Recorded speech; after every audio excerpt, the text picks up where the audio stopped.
It is Monday, the 16th of December 2024. Good evening and welcome to our main news broadcast. My name is Sylvia Zulu. Here are the top stories making headlines in our news tonight. CONCOURT judges' credentials questioned. Park summons IG in $8 million United States dollars. ZRA fraud investigations.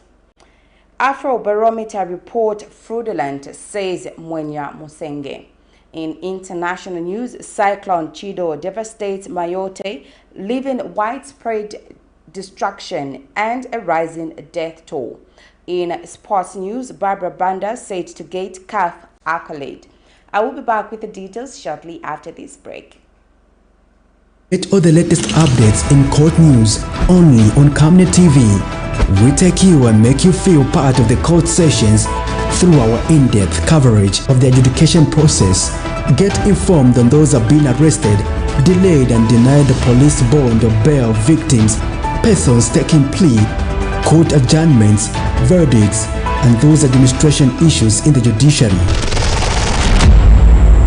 Camnet TV is on channel 274 on DSTV, channel 25 on GoTV, and find us on channel 106 on Topstar.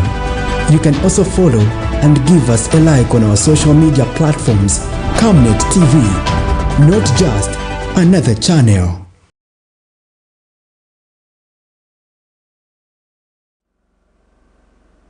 Thank you so much for staying with us, and now the news in detail.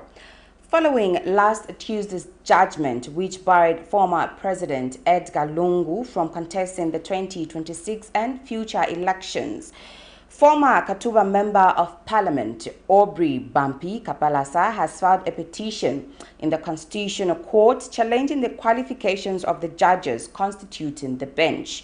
In his petition, Mr. Kapalasa argues that the judges of the Constitutional Court, except the Judge President Margaret Munalula, do not meet the necessary constitutional requirements outlined in Article 141 of the Constitution of Zambia. Mr. Kapalasa contends that the judges lack specialized training or experience in human rights or constitutional law, as they do not hold master's degrees in these fields. He further submits that the appointments of the judges violate the Constitution, which mandates that those appointed to the Constitutional Court must have expertise in human rights or constitutional law. Among other reliefs, he seeks a declaration that the appointment of all the judges, excluding the Judge President, is unconstitutional and should be nullified. Additionally, Mr. Kapalasa has called for the judges to vacate office, arguing that they do not meet the qualifications required under Article 141 of the Constitution. He also seeks to have all decisions made by the current judges of the Constitutional Court reversed, as he believes they were delivered by individuals who are not competent to hold office. Mr. Kapalasa, through his lawyers, Mayas Kangombe and associates, seeks several reliefs, including the nullification of appointments and the reversal of judgments delivered by the current Constitutional Court judges. Civil rights activist Brebna Changala says last week's Constitutional Court judgment that declared former President Edgar Lungu ineligible to contest the 2026 and future elections has thrown Zambia's judiciary into disarray. Mr. Changala alleged that the judgment was influenced by the executive, questioning how a court of finality could overturn its three prior rulings on the same matter. He cited the dismissal of three Constitutional Court judges who were part of the initial panel as a key indicator of possible interference by the executive. The activist expressed concern that the ruling has caused many Zambians to lose confidence in the judiciary. He pointed out contradictions in the court's decisions, noting that Mr. Lungu was declared eligible in 2021, but barred from future elections in this recent judgment. Mr. Changala further questioned how many citizens are currently serving prison sentences based on similarly inconsistent rulings. He, however, says Zambia's judiciary has historically been vulnerable to manipulation by the executive, regardless of the political party in power, and believes that this trend undermines public trust and the principles of judgment. The best they could have done, and wisdom demands that when a judgment in a court of finality as that one was, the matter should have closed. This applies to the JCC, the Judicial Complaints Commission. How many times did people go to the JCC to complain against those judges? And the ruling was they committed no offense. And yet, because there is regime change, they committed an offense. And they were removed in broad daylight, sending shivers in the judiciary.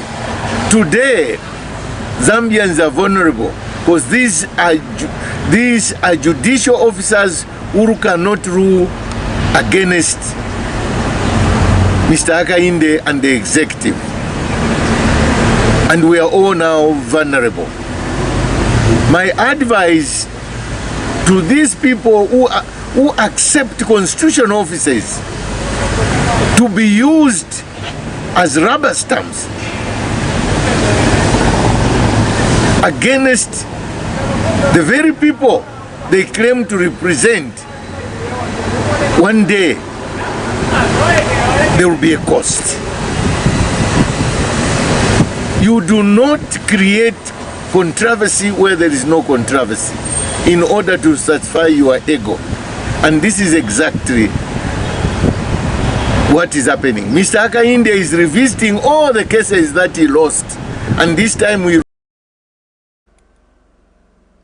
The Public Accounts Committee, PAC, has today resolved the summon Inspector General of Police Grapho Musamba to give an update on investigations into Zambia's Revenue Authority ZRA payment of $8 million United States dollars to two companies following a garnish order issued by the Kitwe High Court in November 2019. Committee Chairperson Warren Mwambazi says Mr. Musamba, the Director for Criminal Investigations, and other officers actively involved in the investigations will be required to provide insight into the $8 million United States dollars paid to ZRA, to Lunga Resources Limited, Tunta Mining Limited, and Prestige Motors Limited following an order by the Kitwe High Court.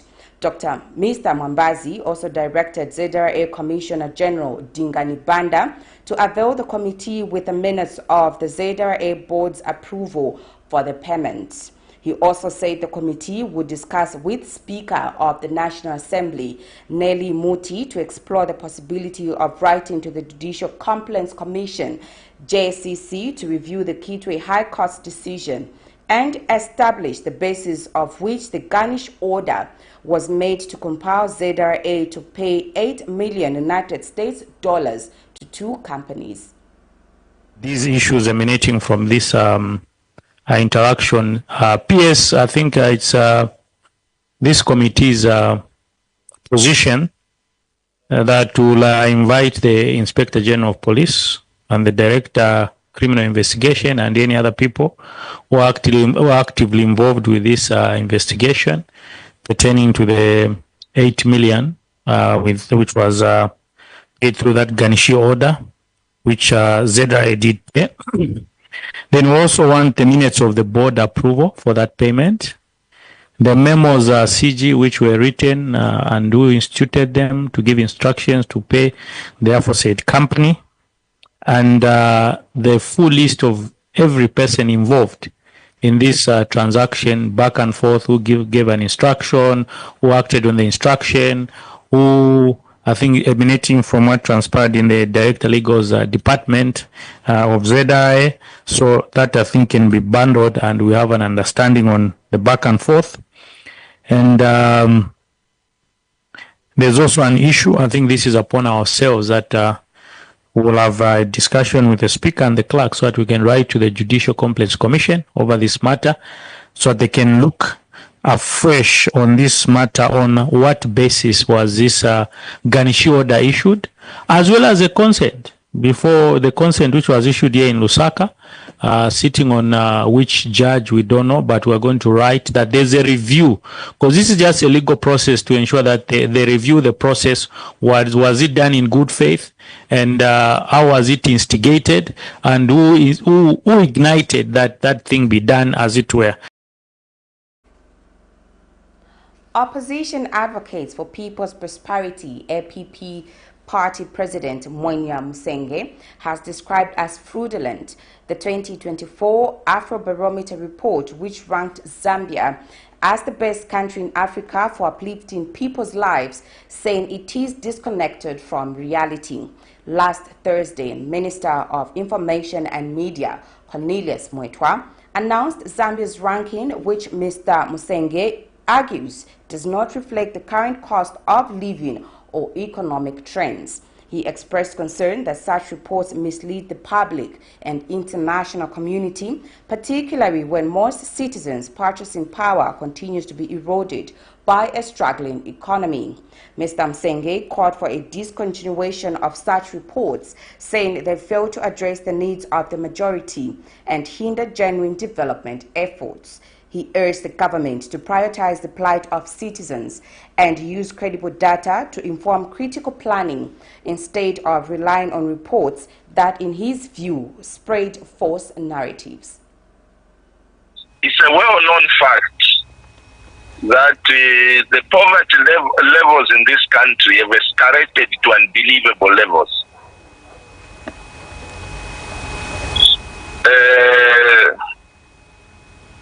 The living conditions in our country are pathetic.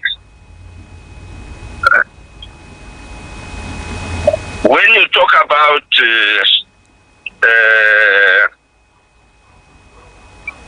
the cost of living in this country, everything is extremely expensive beyond the reach of the most vulnerable person in the society. Unemployment levels are extremely high. So if you are talking about unemployment levels being extremely high, you are talking about the cost of living. Most of it is beyond the reach of any common person. How can you say that the government is performing, improving the welfare of our people when everything is worse than they were in the previous administration? So that report is a false report, and we do not even know what parameters were used to come up with that. We do not know. Let them tell us. And all I can say is, let them stop playing with the lives of the people by fabricating false reports to mislead the international community for the sake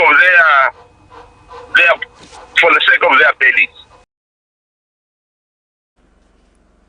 Socialist Party President Fred Mwembe says the $82 million United States payment to China Exim Bank mistakenly made by ZESCO has significant implications. Dr. Mwembe argues that a payment of such magnitude would have undergone rigorous scrutiny within ZESCO's internal control systems before it was authorized. He has questioned whether it was truly a mistake, as claimed, given that ZESCO has a strong financial management process in place. Dr. Mwembe pointed out that if the payment was indeed a mistake, ZESCO could have requested a recall from China Exim Bank, but noted that no such action had been taken. The opposition leader also raised the issue of whether the payment would be treated as an advance or deposit, and if so, whether it would accrue interest. Dr. Mwembe described the payment as a deliberate transaction that did not go according to plan, suggesting that something fishy might be involved. He emphasizes that ZESCO's history of similar transactions and its internal controls make it unlikely that this was an accidental error. On Saturday, the Ministry of Finance and National Planning clarified the $82 million United States dollars payment to China Exim Bank by ZESCO, saying the transaction was made in 2022 and done on a non-guaranteed date, which was not clearly defined for restructuring at the time. Secretary to the Treasury Felix Nkulukusa said the decision to apply restructuring treatment to the facility was made after the payment, prompting notification to the Official Creditor Committee, OCC. Patriotic Front PF Function President Mao Sampa has petitioned the Constitutional Court to reverse the sale of Mopani Copper Mines MCM to Delta Mining Limited on grounds that it contravenes the provisions of Article 210 of the Constitution of Zambia. In his petition, Mr. Sampa cites Attorney General Mulilo Kabesha as the respondent, challenging the legality of the transaction involving Mopani and Delta Mining, a subsidiary of International Resources Holdings IRH. Mr. Sampa argues that the sale contravenes the provision of Article 210 of the Constitution of Zambia, which governs the sale, transfer, or disposal of major states' assets. He submits that the transaction, which saw IRH acquire a 51% stake in Mopani Copper Mines, bypassed the necessary parliamentary approval, despite Mopani being a state-owned asset. He maintains that ZCCM Investment Holdings, which facilitated the deal, is majority-owned by the government, thus clarifying the assets involved as major state assets that require parliamentary oversight. The petitioner argues that the transaction lacked transparency, public participation, and proper accountability, which are key constitutional principles. Mr. Sampa has called for the nullification of the transaction, citing a failure to adhere to constitutional safeguards designed to ensure proper parliamentary oversight in such significant national asset transactions. He is seeking a declaration that the deal is unconstitutional and should be reversed. Mr. Sampa challenges the Constitutional Court to hear the petition while asking for a ruling that would affirm the role of Parliament in overseeing transactions of this nature to safeguard Zambia's economic interest. The Lusaka Magistrate Court has rejected an application by Lumezi Member of Parliament Munia Zulu seeking to dismiss the case in which he is charged with seditious practices. Ruling on the matter, Chief Resident Magistrate Davis Chiwili found that Zulu failed to demonstrate that his controversial remarks were connected to proceedings of the National Assembly or its standing committees as required for parliamentary privilege to apply. The case revolves around statements made by Zulu in September 2023, where he claimed during a press conference and on Facebook that President Hakainde Hichilema would dissolve parliament and call for early elections.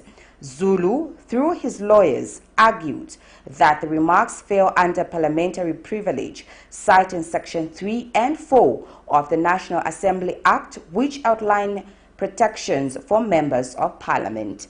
But Magistrate Chibwili emphasized that privileges and immunities only apply when the conduct in question is part of parliamentary proceedings, referring the Supreme Court's 2003 decision in the case of Attorney General versus Speaker of the National Assembly and Dr. Ludwig Sondashi.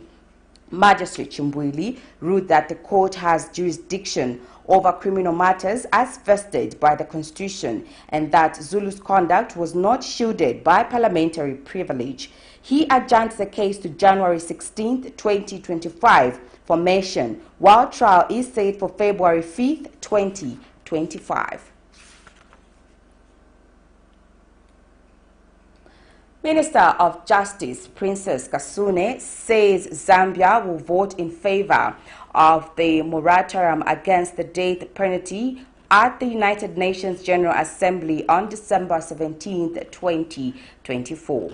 Ms. Kasune says this is in 10th resolution of the moratorium, which continues to gain widespread support among UN member states. The resolution advocates a temporary suspension on the death penalty, particularly in countries where it remains part of the legal system. She says the text of the moratorium provides for a temporary suspension of the death penalty, especially in countries where the death penalty is still low and is also still found in their statutes. The minister believes that this is an actual suspension of the use of death sentence in sentencing by the courts. She says Zambia abolished the death penalty following President Hakainde Hichilema's assent to the law. The country is reaffirming its commitment as a pro-life state by supporting the moratorium. The resolution, if passed, calls for a halt in sentencing and implementing the death penalty, signaling progress in global human rights advocacy. In other news, residents of Mongu in Western Province have called on government through the Ministry of Local Government and Rural Development to provide the Mongu Municipal Council with firefighting equipment to enable the municipality to effectively deal with fires. The residents expressed concern that the local authority was struggling to attend to fire emergencies due to lack of firefighting equipment. This follows yesterday's fire in which 3 shops were gutted around 07 hours, destroying all the goods. In an interview with Camnet TV News, Patrick Kalaluka expressed concern that the municipality cannot effectively deal with fires due to lack of firefighting equipment. The council could not be reached for comment by broadcast time. We have the details in the following report. Some Mongu residents have expressed concern over the incompetence and being inefficient at Mongu Municipal Council on its failure to quench fire. This came to light when 3 shops at Warura building gutted fire, destroying goods worth millions of kwacha. Speaking to Camnet reporter Patrick Kararoka has called on Mongu Municipal Council to work on the old fire brigade earth-moving machine which was involved in the road traffic accident and complained on the incompetence of the council. Fire brigade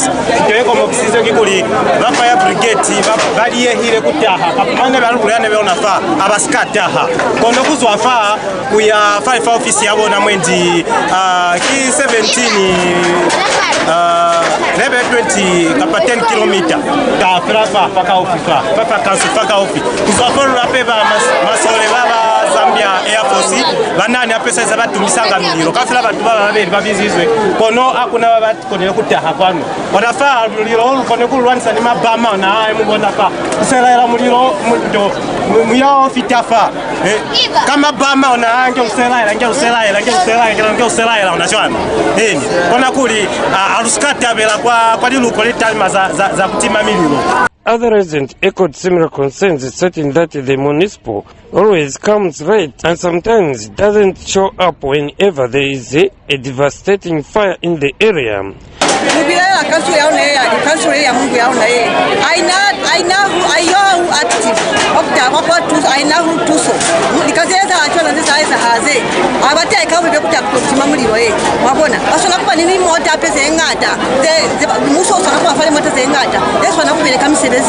Fire started, we were there. The shops were closed, they were locked. We tried to watch out, meaning the first building I reached having a scam for somewhere. So when I cancelled my airport, if you could be up to the storms, I told you my friends. So what council please, about government, what council, what government, brigade. I keep saying it, people have lost property. 3 shops which are going in Gacha, but we go one. It's not good. So to appeal the member of parliament, one send to one ticket and the group, one mayor, what town please, one fire brigade, how do they ensure the fire brigade? Kill fire brigade. Suffering agrees, no fire brigade.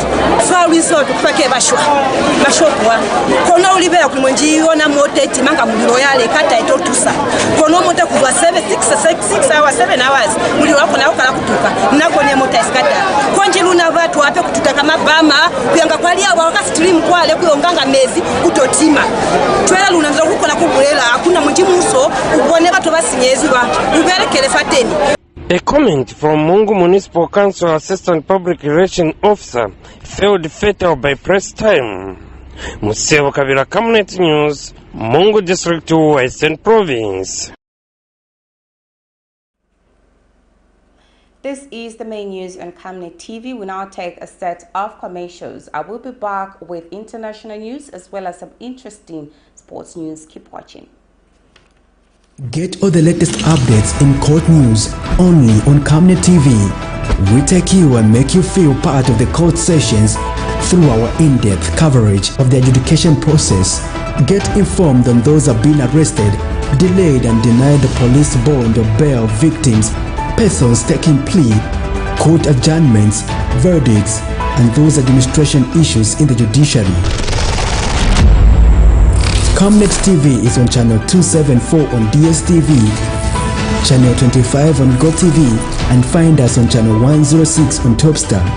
You can also follow and give us a like on our social media platforms. Camnet TV, not just another channel. Water is life. Each drop counts and each must be cherished. Our tried and tested product meets all international standards. With our smart drip technology, we aim to deliver precision irrigation designed to reduce blockage and wastage, ensuring a high yield. RenGlow, your smart irrigation partner. Potatoes, the unsung heroes of flavor. From crispy chips to creamy mash, potatoes are the versatile superstars of your kitchen. Grown with love by our dedicated workforce drawn from around the community of Palavana. Savenda Farm's commitment is to see to it that we have potatoes that are grown right, healthy, big and tasty. For that quick fix or big celebration or that meal that brings family together, top chefs rely on the Savenda potato to create culinary masterpieces. And for others, it's that icebreaker to a delightful conversation. So, embrace the magic of Savenda potatoes. They're not just a side dish, they're the heart and soul of your kitchen. Savenda, save nations, develop Africa.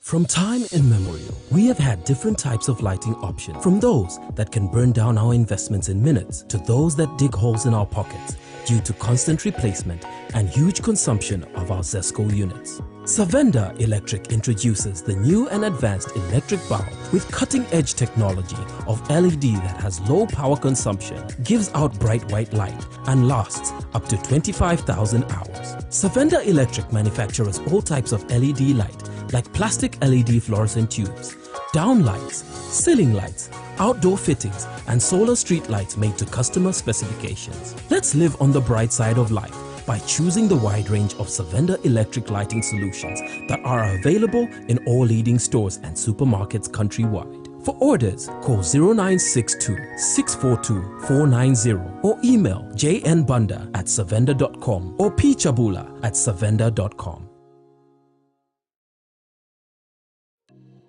Enjoy the benefits of an instant loan with us ranging from 1,000 kwacha to 750,000 kwacha paid express once collateral is viewed, valued and verified. Call us on 0763 595 359 or 0779 432 993. Classified Financial Express, here as your financial friend.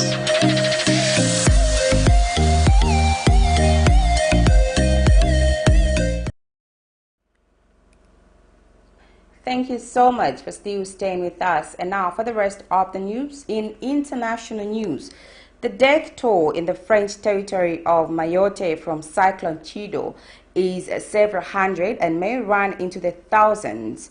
The island's top government official told a local broadcaster Sunday. France rushed rescue teams and supplies to its largely poor overseas department in the Indian Ocean, which has suffered widespread destruction. Mayotte Prefect Francois Xavier Bonneville told TV station Mayotte L'Alegre that there are several hundred dead and the death toll could rise to 1,000. Here's a roundup of international news. Cleanup operations have begun in the French overseas territory of Mayotte a day after Cyclone CHIDO barreled into the archipelago. The French Interior Ministry said it was proving difficult to get a precise tally of fatalities, but so far 11 deaths have been confirmed. Speaking to a local TV station earlier on Sunday, Mayotte's prefect said he thought the death toll could reach 1,000. A local hospital reported that 9 people were in critical condition there and 246 others were injured. One local hospital said it was treating 246 people for injuries and that 9 were in a critical condition. CHIDO brought winds in excess of 220 kilometers an hour, according to the French Weather Service, ripping roofs off houses in the territory, which has a population of just over 300,000. In some areas, entire neighborhoods of metal shacks and huts were flattened, while residents reported trees had been uprooted and electricity supplies knocked out. Officials in Mayotte said it was the worst cyclone to hit the territory in almost a century. The French Interior Ministry said 1,600 police officers have been deployed to help the population and prevent potential looting.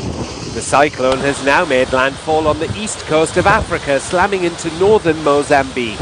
UNICEF said Cabo Delgado province, home to around 2 million people, had been hard hit.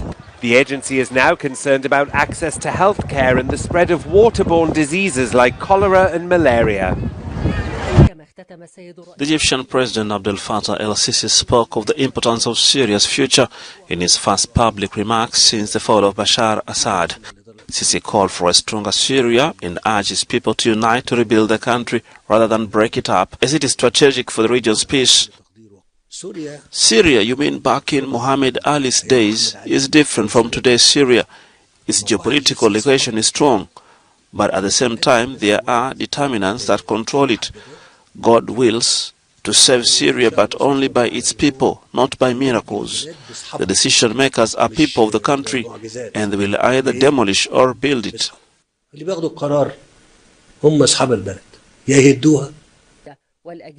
Earlier this month, the Syrian government collapsed, owing to a lightning rebel offensive that seized control of the capital of Damascus, marking the end of the Assad family's 50 years of rule.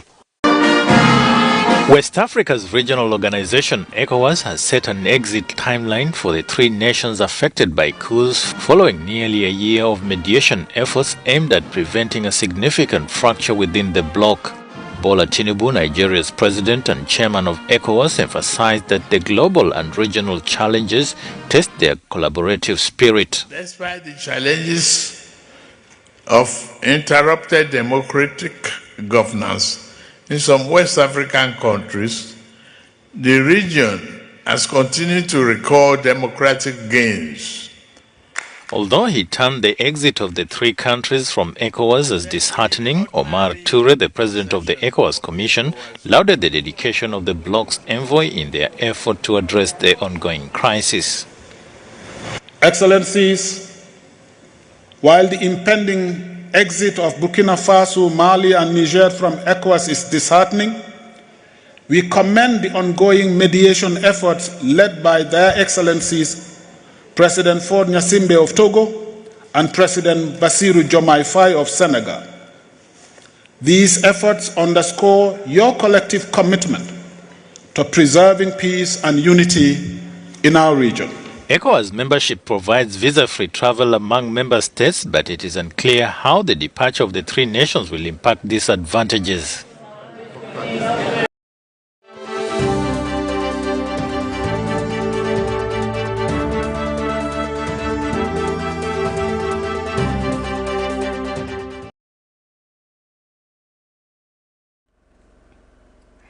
The Football Association of Zambia, FAZ, has expressed optimism that Copper Queens skipper BARBRA Banda has done enough to win the Confederation of Africa's Football CAF Women's Player of the Year accolade at the gala event scheduled for Morocco's resort city of Marrakech tonight. Banda is up against Sana Mausadi of Morocco and Nigeria's Chiamaka Nadojizi for the CAF's Women's Player of the Year award. FAZ President Andrew Kamanga says Zambians will be holding their collective breath for Banda, who is in line for the CAF's Women's Player of the Year accolade. Kamanga says the Orlando Pride forward has already broken significant ground this year with her BBC World Football of the Year accolade, which testifies to her incredible year. He says being nominated among the best in the world is an honor enough and expressed confidence that Banda has done enough to win the award tonight. Kamanga says Banda's story greatly inspires the girl child that one can be lifted through hard work and talent. He said this in his weekly column, The President's Corner, posted on his official Facebook page. Meanwhile, Kamanga says the association is proud that almost all the national teams have qualified for the Africa Cup of Nations, AFCON, next year, with the lineup having the Chipolopolo, Copper Queens, under-17 boys and under-20 boys. Kamanga also expressed happiness that the African Nations Championship CHAN team qualified for the tournament after Mozambique withdrew from the competition. He says it will be exciting to see Zambia national teams at continental competitions next year, which puts them in good state to showcase their talents. On that interesting note, we've come to the end of our main news tonight. My name is Sylvia Zulu. Before I go, let's look at the stories that made headlines. CONCOURT judges credentialed questioned. Park summons IG in $8 million United States dollars ZRA fraud investigation. AFROBAROMETER report fraudulent, says MWENYA. In international news, Cyclone CHIDO devastates Mayotte, leaving widespread destruction and a rising death toll. In sports news, BARBRA Banda said to get CAF accolade. We now look at our Camnet verse for the night, coming from the book of Micah 5, verse 2. But thou, Bethlehem, though be little among the thousands of Judah, yet out of thee shall he come forth unto me that is to be ruler of Israel, whose goings forth have been from of old, from everlasting. Thank you so much for watching. Good night and God bless you.